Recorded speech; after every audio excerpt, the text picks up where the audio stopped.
In November, Finance Minister Patrick Chinamasa tabled a $4 billion budget, $3.9 billion of which was for wages.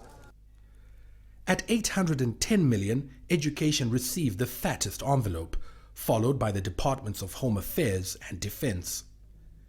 The allocations were premised on $3.8 billion in revenue. The marginal 1.1% deficit was to be financed through domestic loans. But things haven't panned out that way. A severe drought has wreaked havoc with growth projections, and expenses have skyrocketed. The only thing that's remained constant is the wage bill. It's eating up about this much of the economic cake, leaving precious little for capital projects that have had their timelines deferred or have been completely suspended. Shrinking revenues have made matters worse. Statistics released in July show the Zimbabwe Revenue Authority is $300 million short of its $1.9 billion mid-year target. If we fail to collect $300 million, it actually means that we have to also cut our expenditures by $300 million.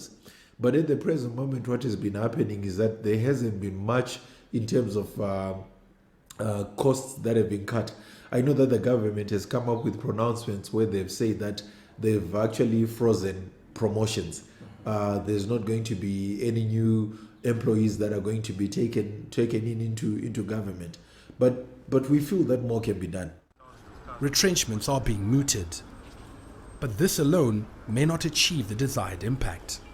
We need to take those bold reforms of reducing even the size of our cabinet, firing deputy ministers, closing some of our embassies, so that at least we create a lean and mean and efficient government structure in line with the size of our economy and also our population.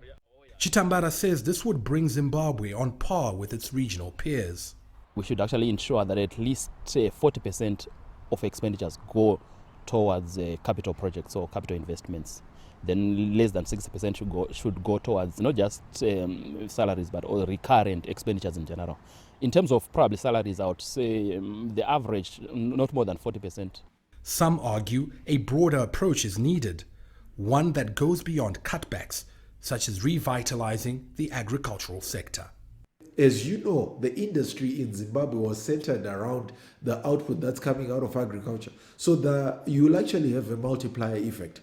And that multiplier effect will actually result in more revenues making their way into the coffers of Zimbabwe. And ultimately, a bigger cake with more to go around. Farai Mwakutuya, CCTV, Harare, Zimbabwe.